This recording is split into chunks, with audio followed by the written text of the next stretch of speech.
Ay magandang gabi po. Pagpatuloy natin ang ating kasunod na report po ay bakit hindi nire-report ng mga mainstream media ang pag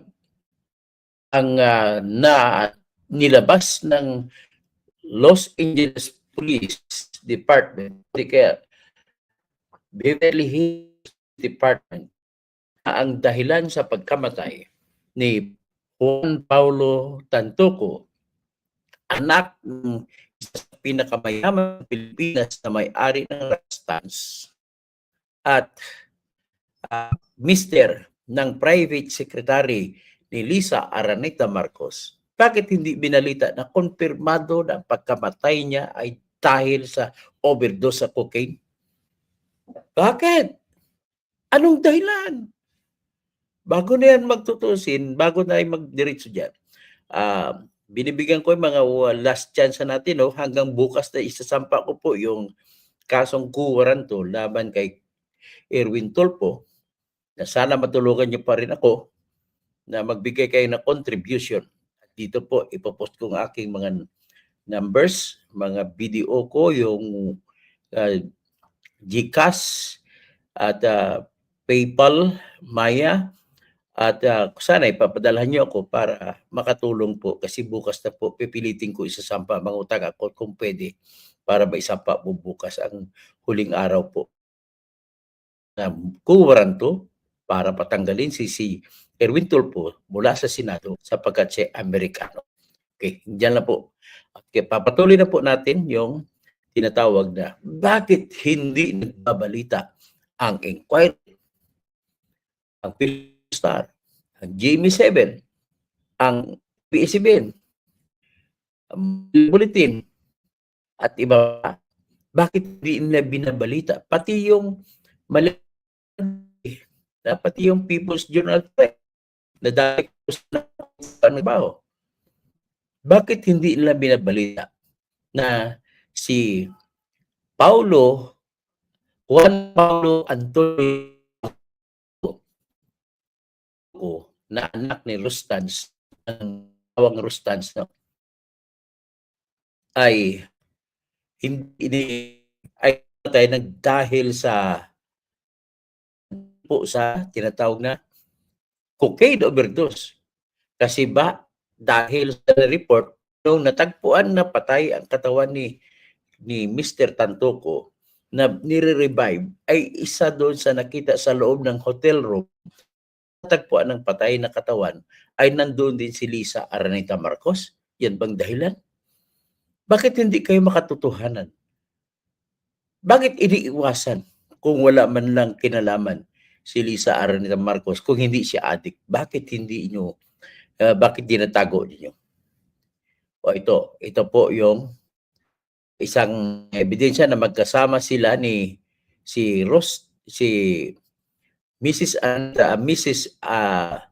Lisa Marcos ay magkasama sila ni Tantoco sa panahon na yon nung ilang oras bago mamatay sa overdose ng cocaine si Juan Paulo Tantoco. Ito po 'yon.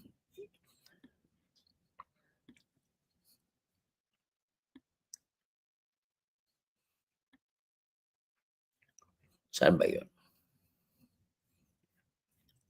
Okay. Dali lang.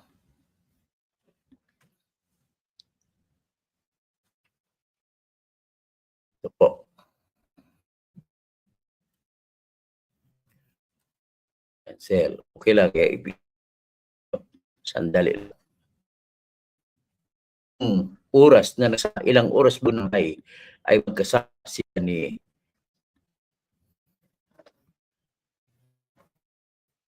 si Paulo at saka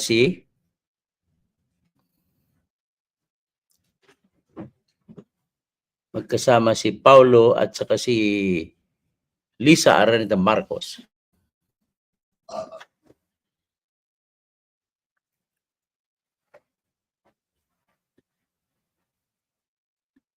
Okay. Ulit.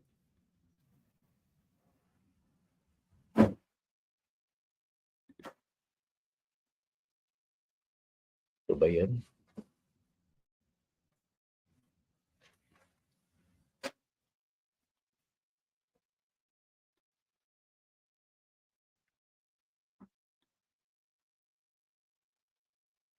So, sandali lang, medyo pumapak yung pag-sharing.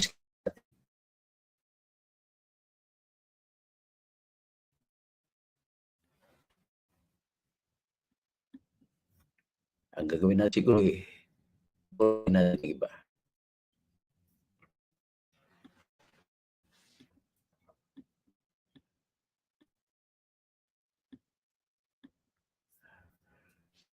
Ito na. Sa tingin ko, gets ko na to.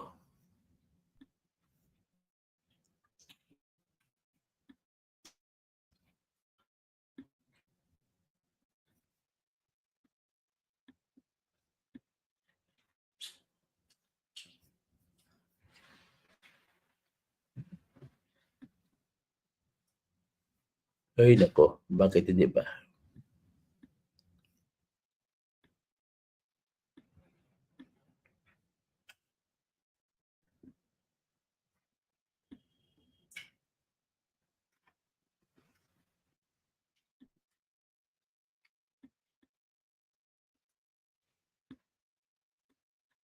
Alam po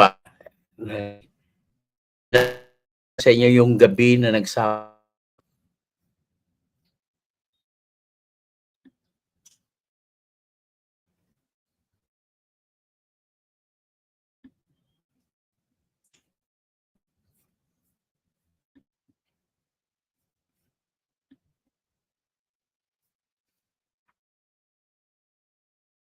nakikita kaya?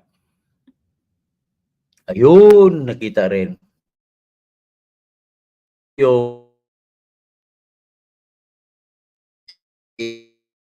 nakita niyo si ang sa kaliwa niya, yan si Paulo na na natatagpuang patay. Anak po siya ni Mr. and Mrs. Rostans. At sa kanan naman ni ni Lisa Araneta Marcos ay yung asawa ni Paulo na sekretary naman ni Lisa. So yan po ang nangyari diyan at bakit naman tinago sa media? Yan lang po ang ating tanong diyan. Okay? Naman ito. Okay. Ito po. Yan po ang nangyari.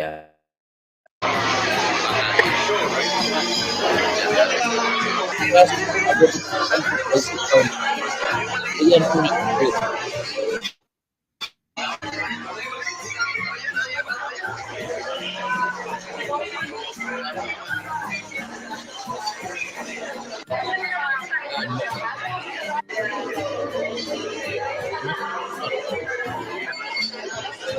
Kain mo na sila malapit sa hotel.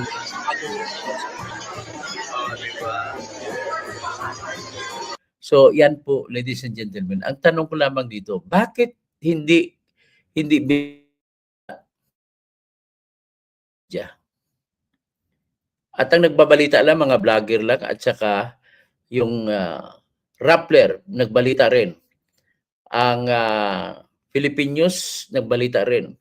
So ito yung balita ng Philippine Post. Ipakita natin ang balita ng Philippine Post at saka ng Rappler. At saka yung balita ng Tribune. Ito yung mga fair na mga jari. Okay, pakita natin yung balita ng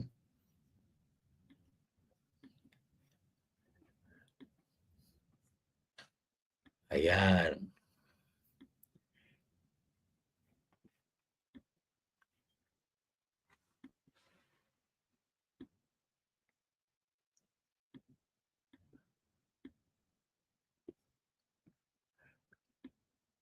Saan ba ito? Bakit yan ang nablagay ko?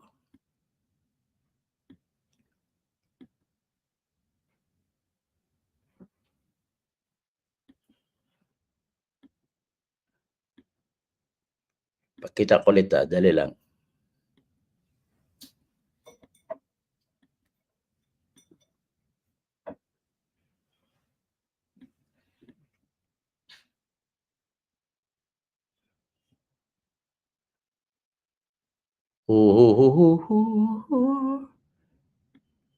Ito, Philippine Post.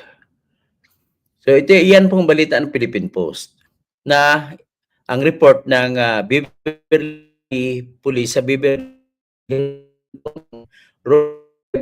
sa Beverly Hilton sa Beverly Police sa Beverly, Los Angeles ay itong report ni Sinya Tupas.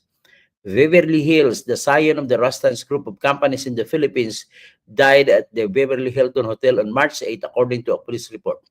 Juan Paulo Tantoco, 44, was pronounced dead by attending paramedics at 12:05 p.m. on March 8, 2025. Records of the Beverly Hills Police Department reveal the cause of death is still unknown. According to the Beverly Hills Police Department, officers were dispatched to the Beverly Hilton around 11:30 a.m.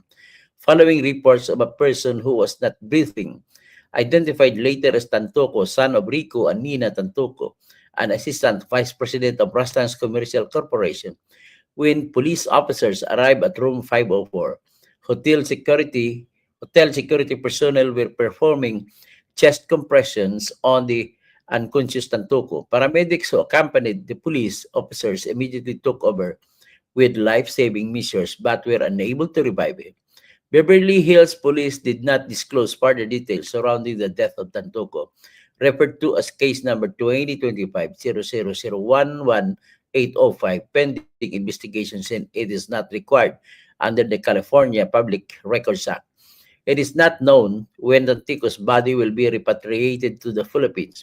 When checked with the Office of the Philippine Consulate General in Los Angeles, they did not want to comment on the matter. It may be noted that the second International Film Festival held at its tribute gala at the ballroom of the Beverly Hilton in the evening of May 7, which is prior to Tantoco's death. However, it cannot be verified whether Tantoco or his wife Dina Arroyo Tantoco, Deputy Social Secretary of President Ferdinand Marcos Jr., were on the guest list of the Manila International Film Festival Gala. First Lady Lisa Marcos was honored with the Visionary Award by the MIFF, and she personally accepted the award at the Beverly Hilton. The MIFF is a pet project of the First Lady to promote Philippine cinema in Hollywood. Before the tribute gala, Marcos was in the red carpet event and honored members, Los Angeles first responders, some of whom with Filipino coats.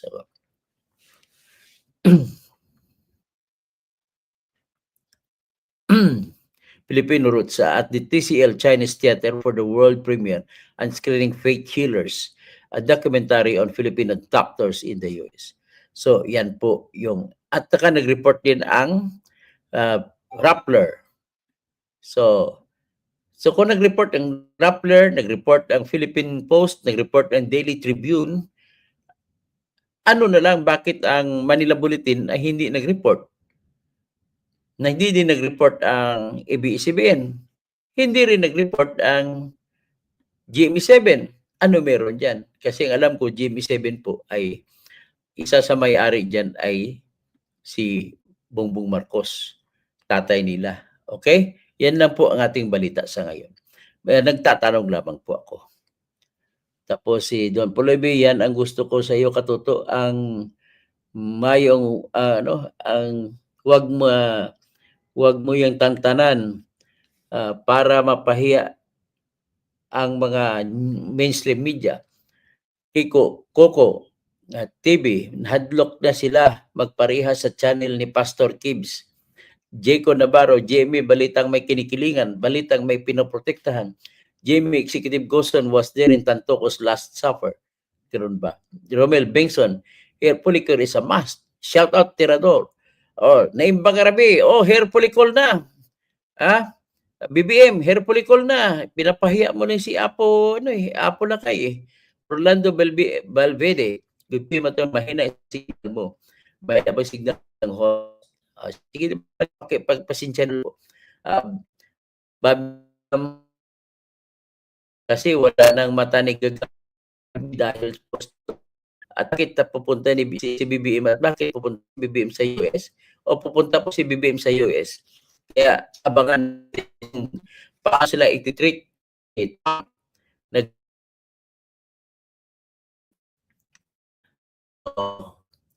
medyo may signal natin. Pero diyan na po at maraming salamat po sa lahat at magandang good Sir Toto. Kaya nga Toto, di na ako mga maraming stream Bulabig. Habang ang dala po ba mga kaibigan, tulungan niyo po ako sa aking kaso laban sa Amerikano. Ito po ang aking mga numbers kung saan niyo ko papadala. Magandang gabi po. Kita-kits ulit sa sunod na vlog.